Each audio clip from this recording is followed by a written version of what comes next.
ივანიშვილთან ღარიბაშვილის ღია დაპირისპირებას სავარაუდოდ წინ უძღოდა მისი ნათესავების სახლების ჩხრეკა, ქონების აღწერა და დაკითხვები. ამის შესახებ ოპოზიციაში საუბრობენ. თავად პატიმარი ექს-პრემიერი ხვალ ვრცელი წერილის გავრცელებასა და საზოგადოებისათვის საკუთარი სიმართლის თქმას აანონსებს. ქართული ოცნება ჯერ დუმს, ღარიბაშვილის განცხადებას ჯერჯერობით არ აშუქებენ არც ოცნების პროპაგანდისტული მედია საშუალებები. სუსის ყოფილი უფროსი ქრთამს პირდაპირ სუსის შენობაში კაბინეტში იღებდა. ამის შესახებ საქმის პროკურორი საუბრობს. როგორც ბრალდება ამბობს ყოფილმა მაღალ ჩინოსანმა რომეო მიქაუტაძემ ბიზნესმენებისგან აღებული ფული ლილუაშვილს კაბინეტში მიუტანა და ეს მიქაუტაძემაც დაადასტურა. პატიმარი მიქაუტაძე მოწმის სახით დღესაც დაიკითხა. ლილუაშვილის ადვოკატი ბრალდებას უარყოფს.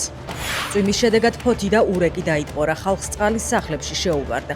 მოსახლეობა მთავარ მიზეზად სანიაღვრე არხების პრობლემას ასახელებს და ამბობს, რომ ყოველი ძლიერი წვიმის შემდეგ მსგავსი ვითარებაა.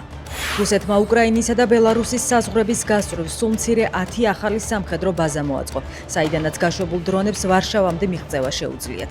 ტელეგრაფის საგამოძიებო მასალების თანახმად ერთ-ერთ ბაზაზე 1000-ზე მეტი დრონის შესანახი სასაწყობად ფაქტი ფიქსირდება.